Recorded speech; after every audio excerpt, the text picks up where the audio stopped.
বিসমিল্লাহির রহমানির রহিম। বাংলাদেশ বিসিবি ঘোষণা দিয়েছে, এখনো নিউজ যেটা আর কি, বাংলাদেশ দল যাবে না, টি-20 ওয়ার্ল্ড কাপ খেলতে যাবে না। তো আমি সবাইকে একটা কথা বলতে চাই, বাংলাদেশের কোনো চ্যানেল, বাংলাদেশ ডক্টর ইউনূস সরকারকে বলবো, বাংলাদেশের কোনো চ্যানেল মধ্যে যেন আইপিএল দেখানো না হয়।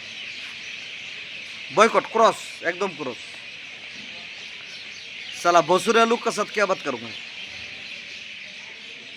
गोमूत्र पीने वालों के साथ क्या बात करूँगा, साला मादर चोद।